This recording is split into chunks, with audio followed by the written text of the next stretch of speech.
So I asked you guys to give me your spiciest anime hot takes, and today I'll be going through them and deciding if you're allowed in the club. What club might you ask? I have absolutely no idea. It's based on this template. I'm sure you've seen it before, so hopefully this is making sense to you. As you can see, there's a variety of options. You can be a guest of honor, VIP, maybe you're just allowed entry, and eventually it gets to the point of being executed on the spot. I hope I don't have to pull this card, but who knows? With all that being said, let's hop straight into this first take. Just because you like a character doesn't mean you have to condone their actions. You can both acknowledge a character's insane and also think they're well written without being a psychopath yourself. I definitely agree with this. We can let Buddy on in the club. It's all fiction at the end of the day. It's not like people are finding these evil villains relatable or getting inspired by them. They just make the story better, and a lot of them have very likable qualities too. This take would be VIP status if it wasn't for all the weirdos that try and make jokes or even glorify the horrible deeds these kind of characters do. Cough cough, Hisoka stands. Next take, if you can't see the flaws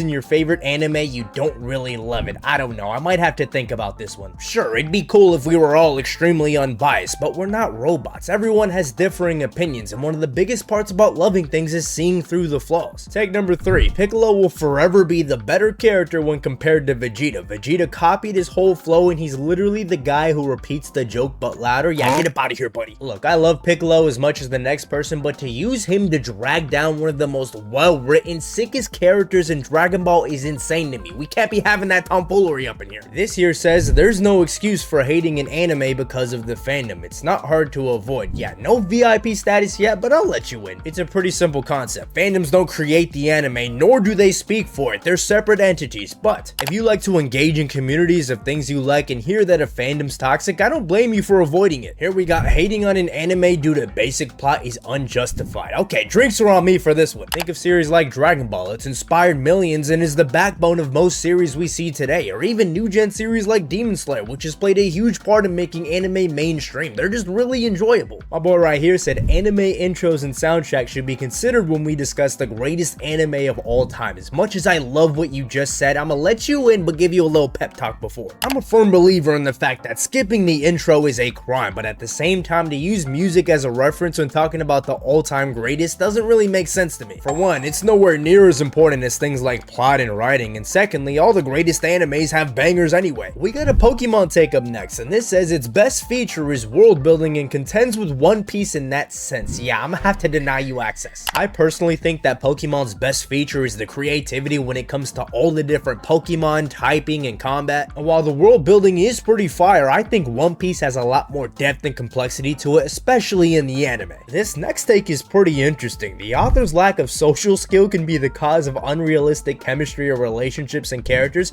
I might have to let you wait outside because I don't even know what to tell you. I mean, it could be the case, but we don't even know these authors on a personal level, so how are we supposed to know? We got a One Piece take up next, and it's not looking good for Sanji. It says his character is completely ruined because of how much of a simp he is. Oh, I mean, I agree to an extent, but you're gonna have to get up out of here, my boy. I'm sorry. The simping is a pretty big flaw and overused joke at this point, but to throw away the entire character because of it is kind of crazy to me. Look at this one here. Jujutsu Kaisen and My Hero fans deserved a worse ending because of how they treated the creators. This right here is our first leave and never come back. Not only are you saying all the fans are this toxic, you're also saying the creators should have purposely ruined years of hard work just because of some haters. Aaron's decision was completely justified and understandable, and many other people would choose the same. Do we have to pull out the execution card? It's crazy because almost everything about this take is pretty valid. It is understandable, and a lot of people would probably do the same, but why would you have to go and say it's justified? Anyways, let's move along here. Jay and Beppo are the same person.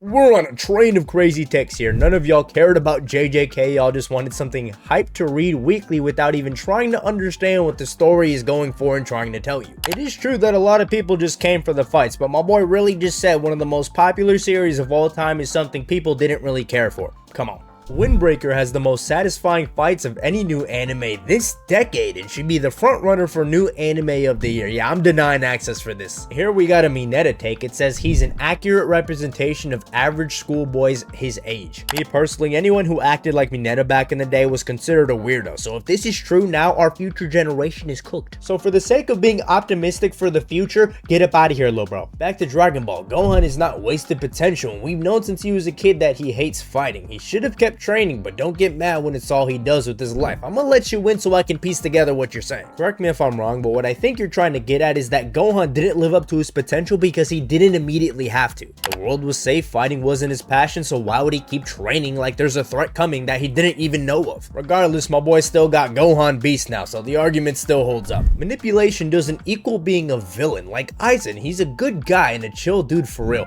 I don't know who got you under Kyoko Suigetsu to believe this, but please leave and never return. Okay, this right here is a guest of honor. Power scaling is like shipping, but for people who prefer fights over characters. Never really thought about comparing power scaling to shipping like this, but it's honestly perfect, all the way from the toxicity to comparing people that will never be together. Anime fans overrate long-running series simply because they've invested too much time into them. Now, I don't agree with this, but I'm gonna let you in because this is funny. Imagine someone doesn't even actually enjoy a show, but defends it with their life because they'll never get back the hours they put into it. Honestly, wouldn't blame them. Next up, enjoying fan service is the most weird legal thing you can do. There's gotta be something weirder, right? I'm actually look this up. The most weird legal things you can do. Okay, so here's one. This is definitely weirder. Following people on the street for extended periods of time. So this is legal stalking, definitely weirder. In the USA, if you're on a public sidewalk, you can film through people's windows into their house. Yeah, as you can see, there's plenty of things that are weirder. There is no such thing as a perfect anime. So here's what's gonna happen. I'm gonna let you in, but I'm gonna assume you've never seen a show called Sergeant Frog. Card game animes are underrated and one of the best anime genres. Now, I don't know if he's talking about Yu-Gi-Oh or something because I haven't seen many card game animes. I'm gonna let you in because you seem like a very cultured individual. Very unique take to say the least. Demon Slayer take. Every character in the main cast is too emotional in some way. Leave and never return, my boy. First of all, it's an anime and most of the main cast lost their entire family to demons. What do you expect? JJK is much more interesting from a concept standpoint, including power systems and world building, than the rest of the big three. Access denied, brother. RV trope characters like Sanji are sometimes funny. I don't know if it's just me, but I don't think I've laughed at a character like this in ages. Not my kind of humor, to be honest, so I'm gonna have to deny you access to. Yu Yu Hakusho's Dark Tournament arc is the best arc in shonen anime history. Very bold take, but if you know me, I love me some Yu Yu Hakusho. Without a doubt, no questions asked. Come on in, brother. You a VIP. I might be a little biased, but whose club is it? Fire Force would be a contender for the best new gen, if not for the unholy amounts of fan service. Honestly, I think it still is one of the best new gens. You can come on in. Oh, brother, Mahito was, technically speaking, the good guy. What kind of technicalities you got going on? Execution. Beastars has one of the best depictions of discrimination in anime. Honestly, it might just be the best. I'm telling y'all, hear me out. If you can get past the furry shenanigans, Beastars is an amazing series. I'm gonna let you in, but you're gonna have to come through the back. Ironic, I know, given the take you just said, but I'm sure you understand. We back with the One Piece take. Buggy will become king of the pirates. Trust me, bro.